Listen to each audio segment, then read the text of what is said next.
Assalamualaikum warahmatullahi wabarakatuh. Selamat sore para muda Makassar. Seneng banget nih ada di Jari Syafetri lagi nemenin kamu semuanya, nemenin para muda Makassar di pastinya di ngeteh ngebahas tentang hidayah. Assalamualaikum warahmatullahi wabarakatuh, Pak Ustaz. Waalaikumsalam warahmatullahi wabarakatuh. Ya udah ada Pak Ustaz si Andri di sini temenin Ari para muda Makassar enggak, dan nggak cuma berdua tapi udah ada Kak Modi juga yang nemenin. Assalamualaikum Kak. Waalaikumsalam. Wah, Apa kabar? alhamdulillah baik. Semakin segar juga di sore hari ini ya. Alhamdulillah. Dan seperti biasa di hari Jumat pastinya kita bakalan ngebahas tentang hidayah. Dimana kalau bukan di ngeteh. Nah langsung aja deh kita ngobrol sama Pak Ustaz. Untuk pertemuan kali ini ya, program kali ini di minggu yang ketiga kita ketemu sama para muda Makassar. Kita pengen ngebahas tentang apa sih? Ya, assalamualaikum warahmatullahi wabarakatuh. Alhamdulillah wa syukurillah wa la hawla wa la quwata illa billah. Allahumma sholli wa sallim ala sayyidina Muhammadin wa ala alihi wa sahbihi ajma'in. Amma ba'd. Yang pertama-tama kita panjatkan puji syukur kehadirat Allah Subhanahu wa taala yang telah memberikan banyak nikmat kepada kita, yang pada hari ini kita masih bisa beraktivitas, masih bisa berkumpul dan bertemu karena Allah. Salawat dan salam kita panjatkan kepada junjungan Nabi besar Muhammad sallallahu alaihi wasallam, kekasih Allah dan pemimpin umat terbaik yang pernah ada di muka bumi ini, yang akan memberikan syafaat dan pertolongan kepada umatnya. Para pendengar Radio Madama yang dimuliakan dan dicintai oleh Allah Subhanahu wa taala, dalam program ngeteh ngebahas tentang hidayah pada hari ini kita sedikit akan melanjutkan berkaitan tentang pengobatan yang disunahkan oleh baginda Rasulullah SAW, yaitu berbekamlah kalian. Jadi baginda Rasulullah SAW mensunahkan dan mencontohkan kepada para umatnya ada sebuah cara pengobatan yang syar'i, sesuai dengan agama dan sesuai dengan apa yang Rasulullah ajarkan, yaitu berbekam. Apa sih berbekam itu?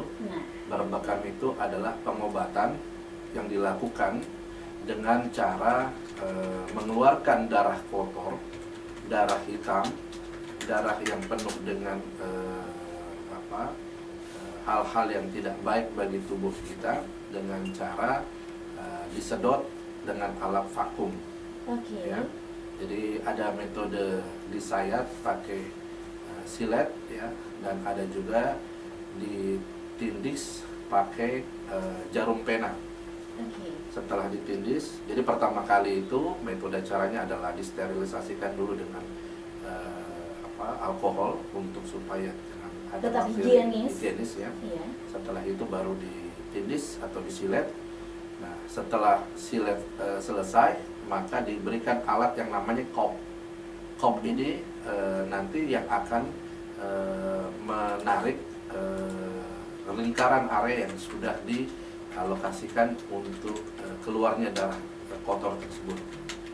Nah, vakum ini nanti secara langsung akan memancing darah-darah yang di titik-titik yang sudah disunahkan untuk keluar, ya, sehingga darah-darah kotor yang mengandung lemak, mengandung zat-zat yang tidak baik tersebut, itu akan mengalir keluar di dalam kop tersebut secara langsung, ya, secara langsung, sehingga dia akan berkumpul di dalam kop.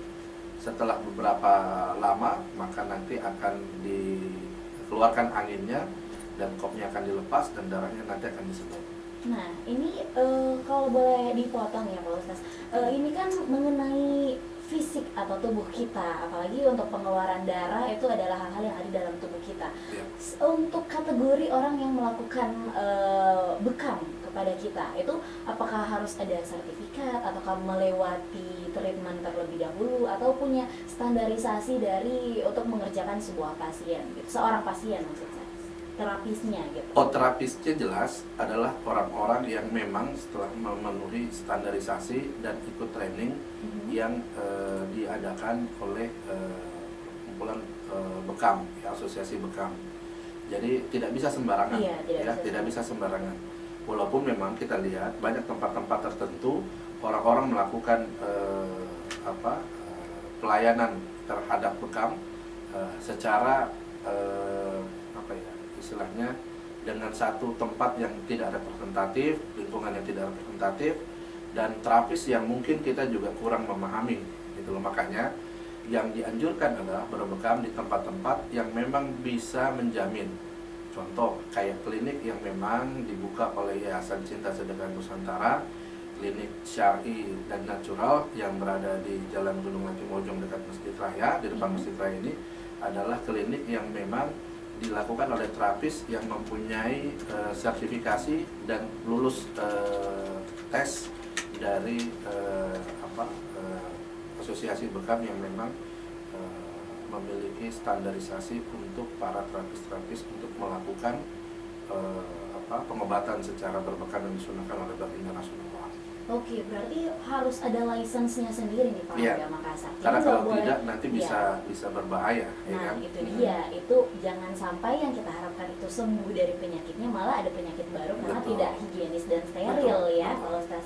Nah tapi kita terlalu jauh nih ngobrolin tentang metode terapi bekam, pengobatan Iya. bekam itu sendiri. Boleh tahu dulu dong penyakit apa sih yang bisa diobati dengan terapi bekam sendiri, apalagi yang disunahkan oleh baginda Rasulullah SAW. Yang jelas Rasulullah mengatakan 70 penyakit, ya. 70 70 penyakit bisa disembuhkan oleh berbekam.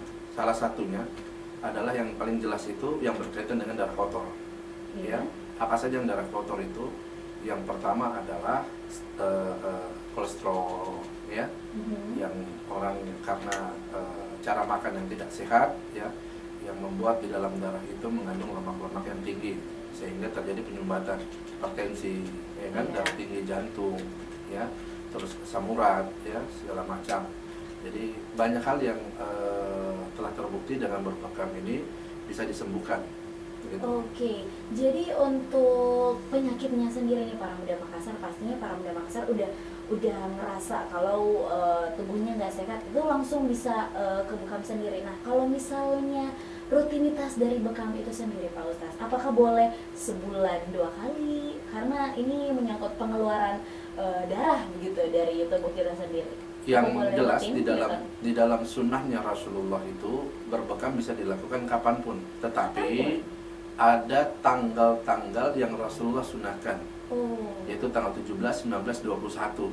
menurut kalender 17 ya jelas Hijriah ya. Hijriah? Ah, ah. Oh, oke. 17, 19, 21 Rasulullah mengatakan dalam sebuah hadis disunahkan pada tanggal tersebut berbekamlah, termasuk pada titik-titik yang inti.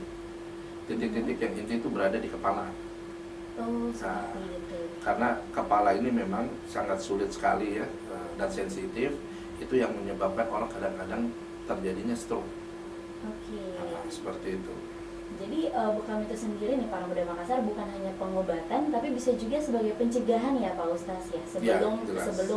ada penyakit-penyakit yang kita takutkan Preventif begini. ya. Betul, Iya. betul. Kalau menurut Kang Mohdi sendiri pernah nyobain nggak sih? Pernah. Pernah. Terus gimana tuh perasaannya? Waktu pertama kali Takut bekam, mungkin apa kayak gimana? bukan takut tapi Iya. agak ngeri. Iya. Ya, karena yang di kepala tuh kan ini ngisap-ngisap gitu Iya. kan, aneh. Disedot nih darahnya. Disedot gitu Iya. kan. Nah, waktu pertama kali itu sakit gitu kan. Sakitnya Mhm. itu karena kesedot gitu Iya. kan. Tapi setelah beberapa kali udah biasa. Sakitnya kalau dari skala 1 sampai 10 nih kalau mau dikira Satu. Satu serius. Iya, nggak sakit. Hari Nggak sakit tertarik tapi gimana takut. gitu. Nggak apa-apa. Tapi setelah proses bekam itu sendiri langsung fresh ya. Lihat saya. Wow, iya, udah ada bukti nyata nih. Jadi bentar nih para muda Makassar, kita juga ngajakin para muda Makassar buat ikutan nanya-nanya nih seputar pengobatan yang disunahkan oleh Rasulullah SAW. Dan dalam kali ini nih para muda Makassar kita ngebahas tentang bekam. Nah, buat para muda Makassar yang pengen nanya-nanya, langsung aja mention Twitter kita di @madamaradio atau di teks line di 0811 460877. Gak ketinggalan juga BBM di 2797763D. Ari tetap tungguin sampai jam 6 nanti. Dan masih ada juga Pak Ustaz Yandri dan juga kamu nih. Jadi jangan kemana-mana.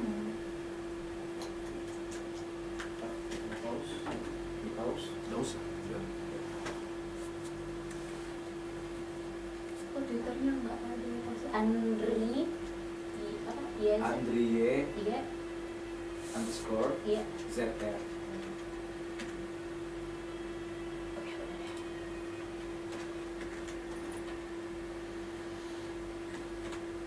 Kenapa kamu emang dicolokin di mana? Yang tadi kak, Oh, enggak, kan ada 2 di sini sudah. yang panjang. Iya, dua juga. 2 itu memang Iya. bagus. Pakai handphone, itu ada handphonenya aku. Mana? Bisa. Ya.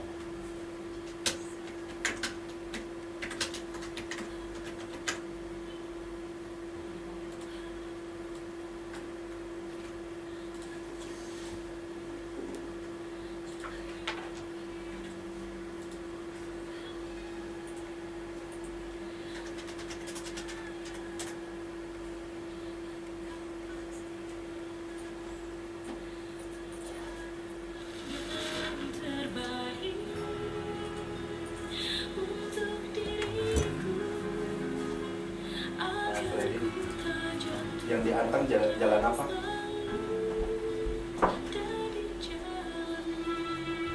Poros Antang. Di depan kuburan Poros Antang gitu aja ya. Ah.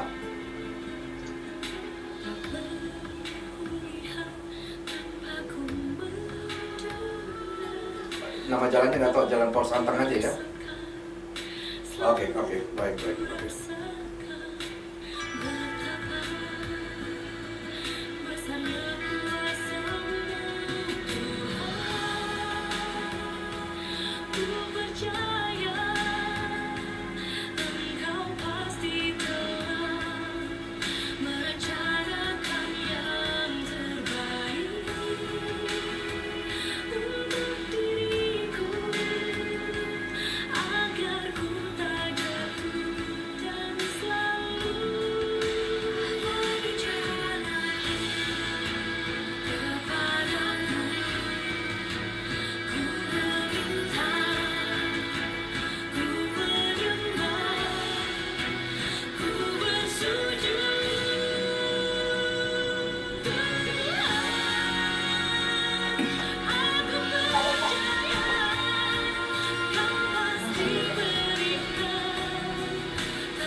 Nanti Pak Ustaz kita review ulang ke para muda apa bedanya terapi klinik bekam yang disunahkan sama Rasulullah sama yang tidak. Perbedaannya itu apa? Jangan sampai kita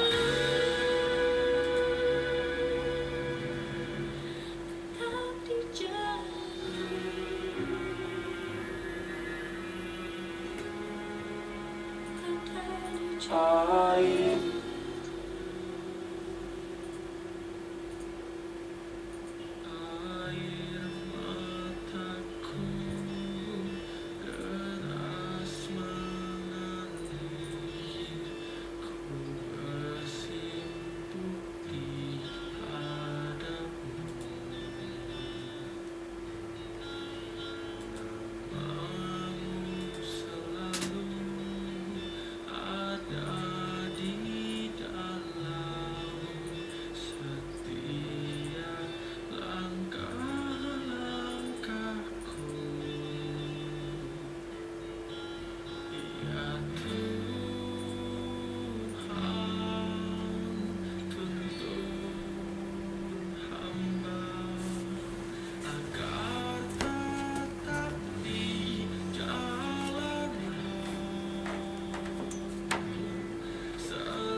bagus sih, nggak terlambat sih Kak.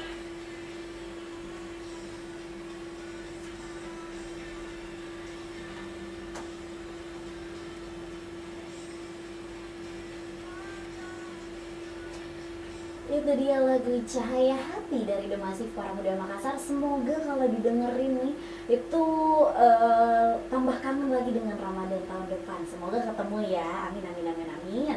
Dan lanjut lagi nih Para Muda Makassar, kita ngebahas tentang pengobatan bekam bareng sama Pak Ustaz Yandri dan juga Kak Mordi. Nah, lanjut lagi nih Pak Ustaz. Tadi kita udah ngobrol sampai mana ya? Iya, jadi pengobatan berbekam itu memang marak sekali ada yang sekarang, tetapi kita harus mewaspadai karena banyak hal-hal yang memang tujuannya dikomersilkan. Yang jelas pengobatan berbekam yang baik adalah yang memang di bawah naungan dari sebuah klinik atau sebuah kegiatan wadah ya yang bisa mempertanggungjawabkan. Ya, seperti di tempat kami, contohnya itu adalah di bawah Yayasan Cinta Sedekah Nusantara, ya kan? Kami membuka klinik yang memang dapat kami pertanggungjawabkan, dan memang orientasi membuka klinik ini bukan untuk mencari profit, tetapi sebuah layanan umat yang kita berikan untuk memberikan sesuai dengan syar'i. Ya, nah kelebihan di tempat kami ini salah satunya adalah sebuah klinik yang mengutamakan kepada kehigienisan. Karena banyak tempat yang memang asal ya, sehingga konotasinya menjadi sebuah pengobatan yang sangat tidak menarik, pengobatan yang tidak nyaman ya, karena tempatnya asal, kotor ya kan, kadang-kadang juga peralatannya juga tidak diperhatikan ya, karena berkaitan di sini dengan darah ya. Ya walaupun berbekam juga ada yang tidak dengan mengeluarkan darah ya, tetapi identik orang memahaminya dalam berbekam itu mengeluarkan darah. Nah kalau misalnya berkaitan dengan darah ini kan sensitif ya kan, karena banyak penularan terjadi karena darah ya, kontak langsung dengan darah. Nah yang perlu diperhatikan salah satunya selain wadah yang menaungi dan mempertanggungjawabkan kegiatan untuk berbekam ini di sebuah klinik atau apa, kedua adalah melihat peralatannya. Ya, peralatannya harus memakai yang sekali pakai. Kalau tidak sekali pakai, kami anjurkan tidak melakukan berbekam di sana. Apa yang sekali pakai itu salah satunya adalah jarum atau silet, ya. Karena yang pertama kali dilakukan dengan berbekam basah itu adalah dengan mengeluarkan darah. Mengeluarkan darah itu dengan cara dia menusuk atau menyayat.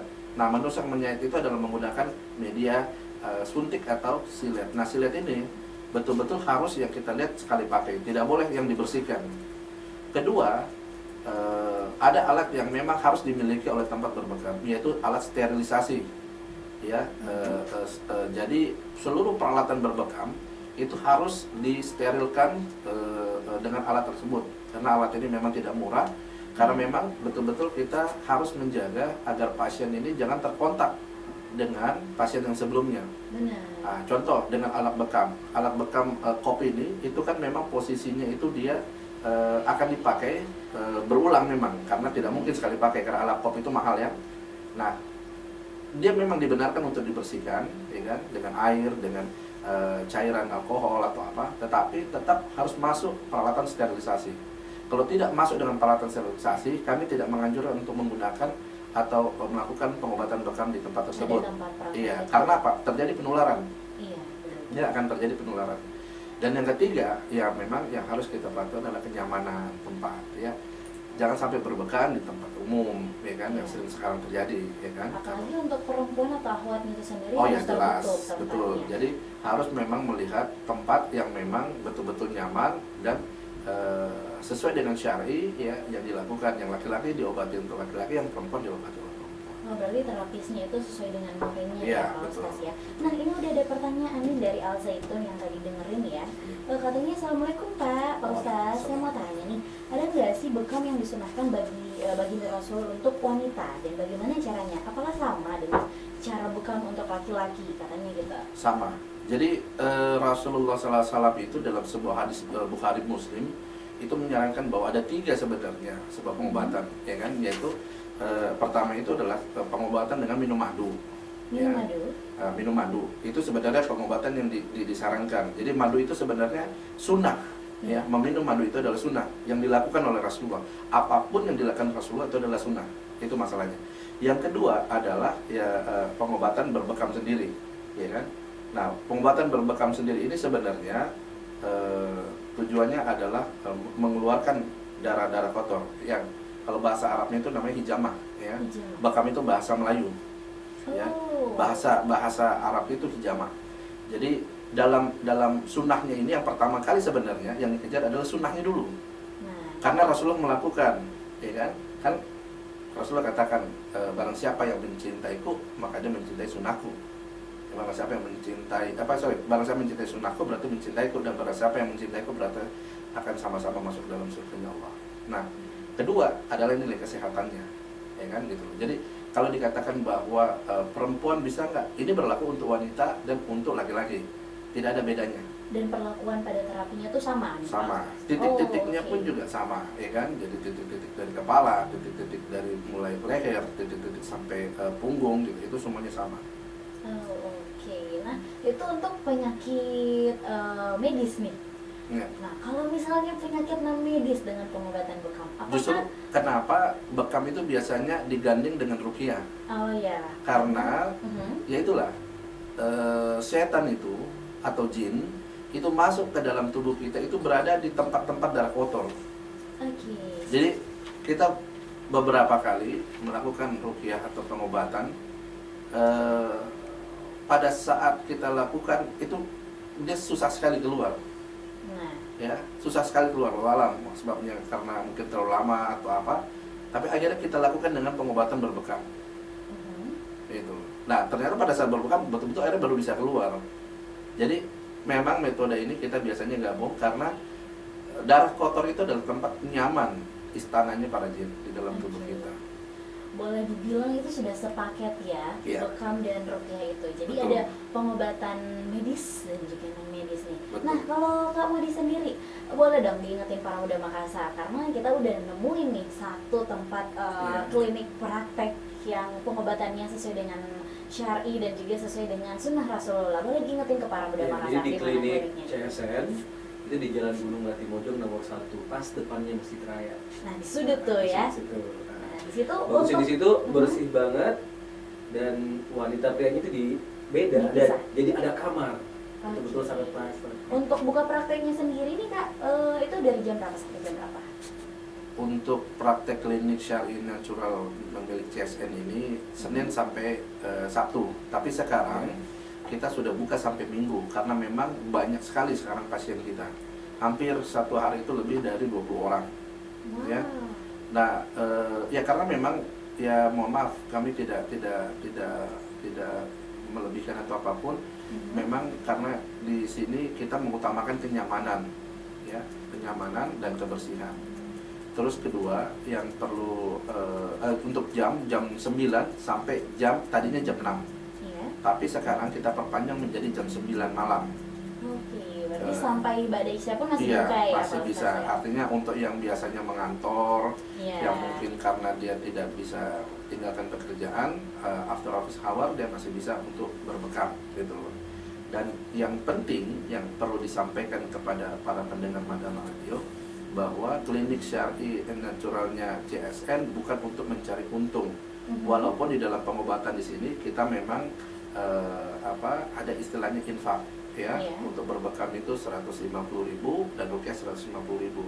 Tetapi semua hasil dari bekam ini adalah untuk kegiatan dakwahnya CSN, yaitu pembiayaan para santri, pembibitan penghafal Al-Quran, dan kegiatan sosial serta pembangunan pesantren. Wah. Jadi bukan untuk mencari Profit, keuntungan. iya, Ya, benar-benar seperti itu. benar. Subhanallah. Jadi, Sudah ada nih para istilahnya, muda Makassar. Berobat ya Heeh. sambil beramal. Nah, itu dia. Udah ada nih satu wadah buat para muda Makassar selain berobat tadi seperti yang Pak Ustaz bilang, tapi juga untuk beramal. Jadi dunia akhirat jalan semua Iya, nih. insyaallah. Sama nih kayak backsound kita nih, dunia sementara akhirat selamanya. Wih. Terus kalau ke sana itu bakal lihat anak-anak santri. Wah, itu dia Anak-anak yang lucu-lucu gitu lari-lari. belajar yang Al-Quran. memuaskan kita ini, para jadi muda jadi Makassar. senang gitu.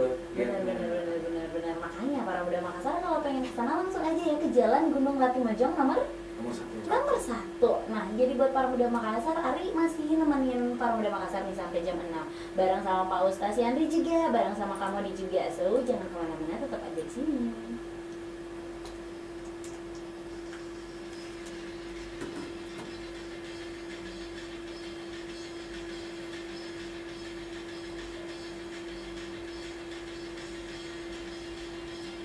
Namanya Kak J, Kak.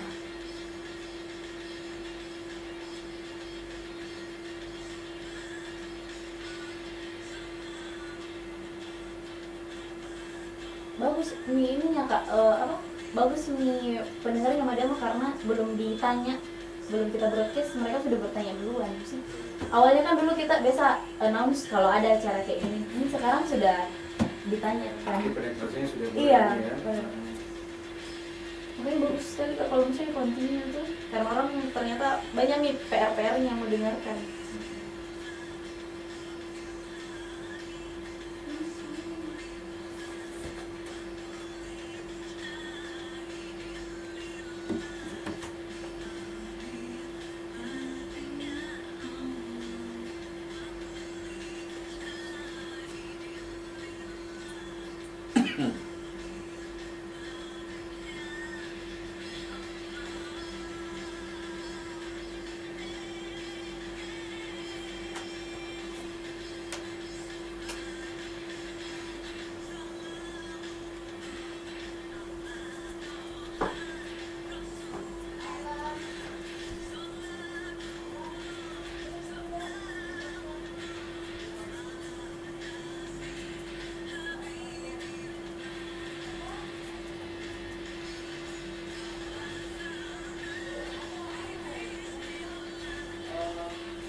KF gimana?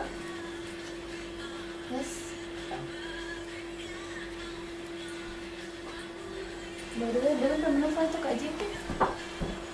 Tentang ada pemenang udah. Oh. Oh, sebenarnya.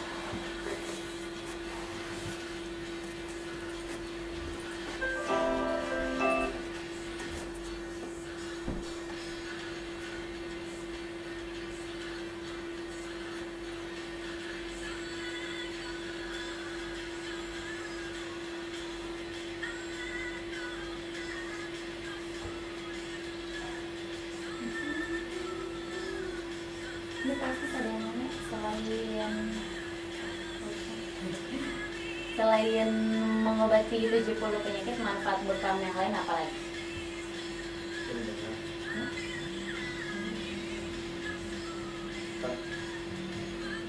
Ada yang nanya Pak, manfaat bekam selain mengobati 70 penyakit apa lagi? Pertama sunnah.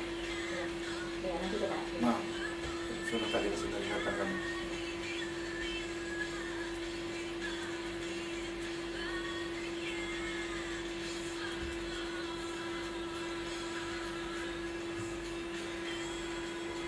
Would you like to call me first before you leave?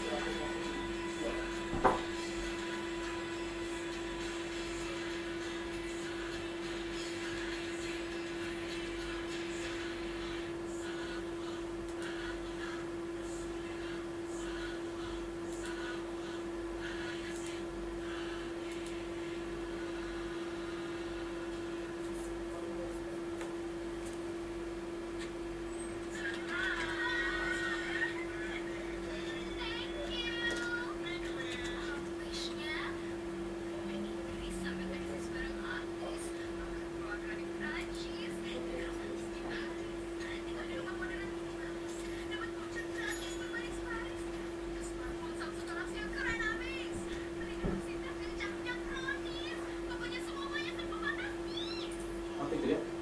Ya, Korek. di sini. Buat yang buat apa? Live recordnya.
belum ada hari Jumat.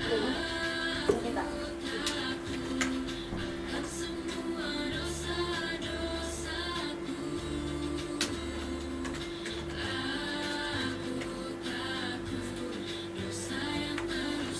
Saya live phone dulu ya kak.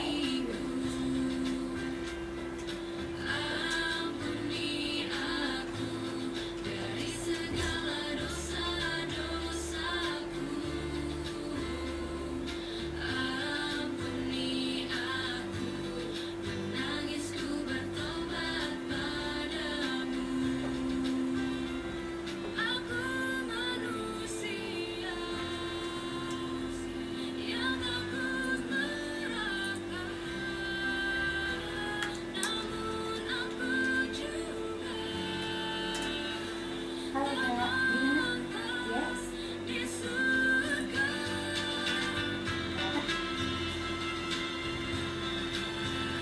Ya. Iya berapa kak? Di sini. Halo. Ya. 0811 58 00 6. Saya telepon sekarang ya. Oke kak.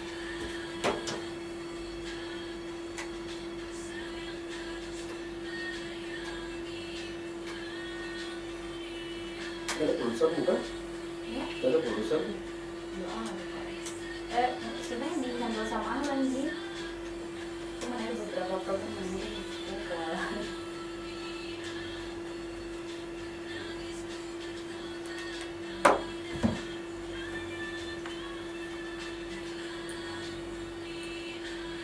Halo Kak Diki, standby. Oh sempat, tapi lagi jadi putra mata gini Kak. Halo Kak. Halo.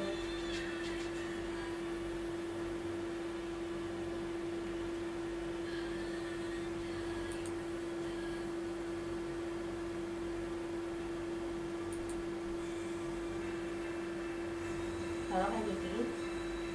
Iya. Kak Diki, iya. Dewi Gita, asisi blackout.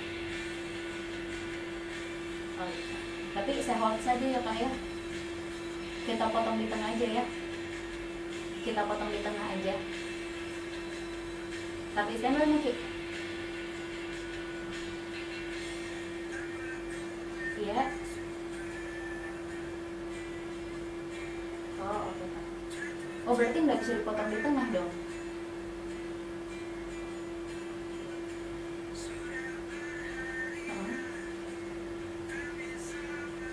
Oh jadi saya potong lagunya nggak apa-apa ya? Iya, iya.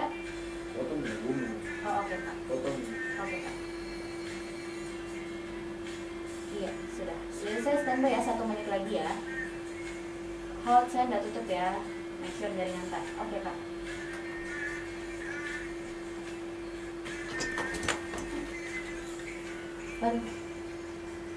Baru Kak Jeki sendiri di sana kok dong Kak. Acara apa? Telkomsel. Oh yang ini apa? Yang besok ikut juga. Ya, Yang apa lagi? Hashtag itu ya. bukan Kak, beda lagi. Oh, iya.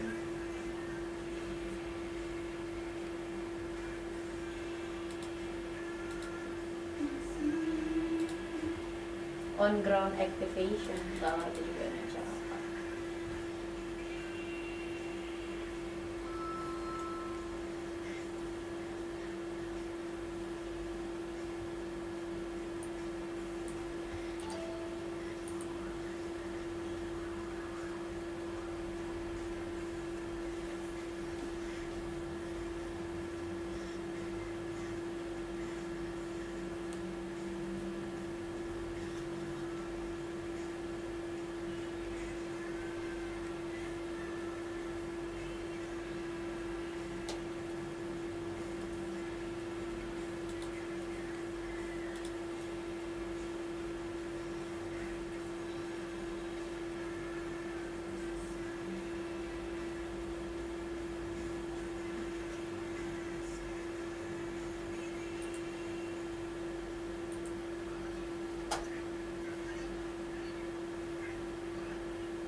selamat puasa menangan, selamat jagoan kamu para muda.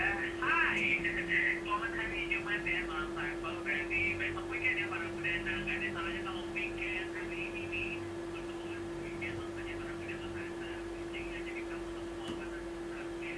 Karena di papanan sekarang ada juga nih yang keren banget ya. Kita acaranya Simpati Your Definitive Career ya. Jadi kalau kita siap pengalaman kamu, kalau kita siap cerita kamu, kalau kita siap apa aja yang kamu temuin hari ini ya. Dan baru kita siap dengan ada betul-betul ibaratnya udah pengen sampai sini. Dan lebih jelas lagi kita mau ngobrol aja kalian selamat pagi, selamat pagi.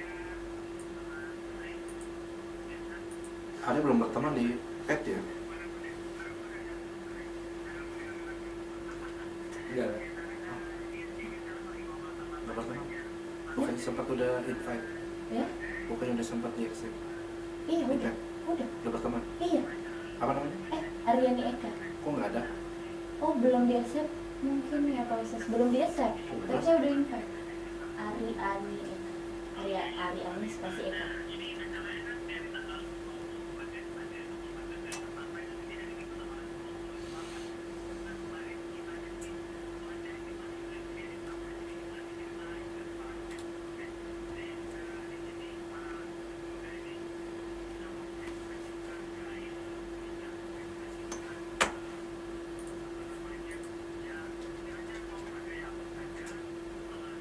Boleh. Coba langsung.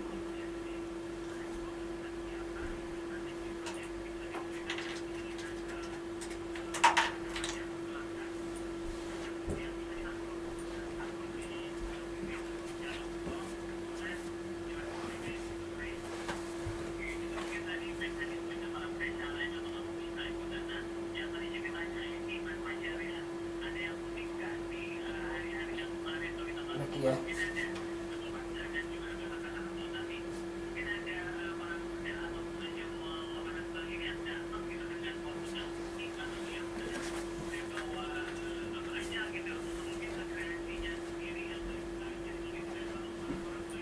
Terus sih, Pak?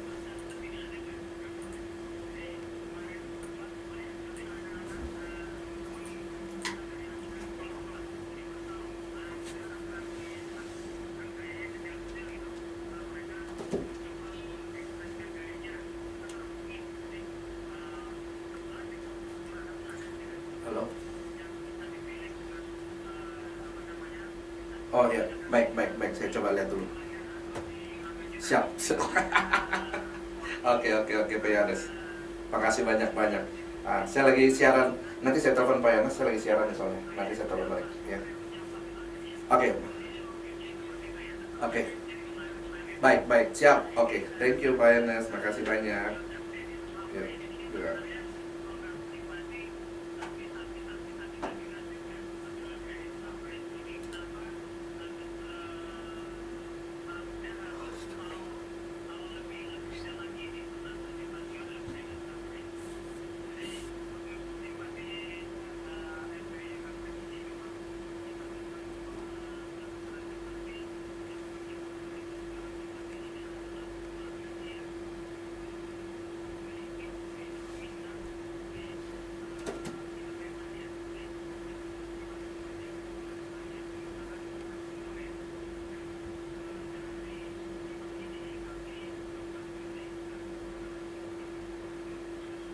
Pak Riko sudah terima BBM? Ada nomornya? Sudah ada di BBM. Ada di BBM. Oke ya. Oke bos, thank you ya.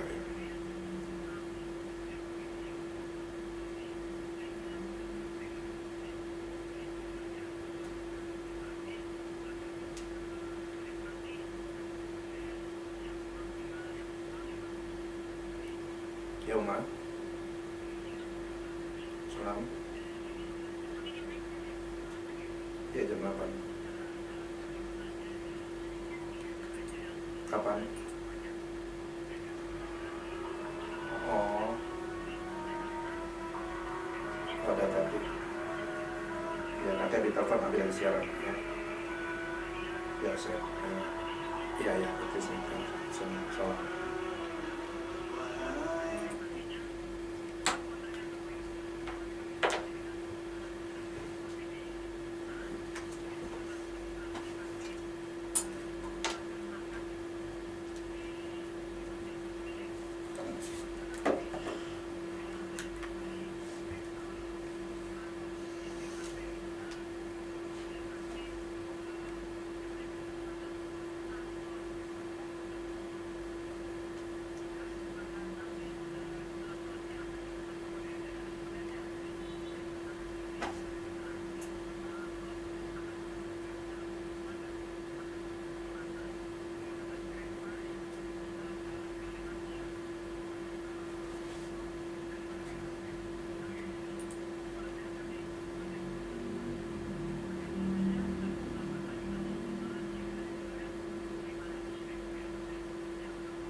Profesor, balik lagi nih. Kita di Ngeteh ngebahas tentang hidayah. Masih ada Ustaz Yandri, masih ada Kamodi juga. Dan bentar lagi waktunya azan maghrib. Tapi kita masih pengen ngobrol dulu ya. Nah, ini udah ada ikutan nih di BBM Pak Ustaz. Katanya dari emang underscore PKR, katanya Pak Ustaz boleh diingetin sekali lagi nggak manfaat bekam sebenarnya apa sih selain menyembuhkan 70 penyakit itu? Ya, yang jelas ini adalah sebuah pengobatan yang diberikan langsung dari Sang Pencipta kepada baginda Rasulullah SAW. Jadi ya jelas Allah Sang Pencipta yang kita lebih tahu tentang hambanya. Jadi diajarkanlah kepada Rasulullah bagaimana umatnya Rasulullah untuk bisa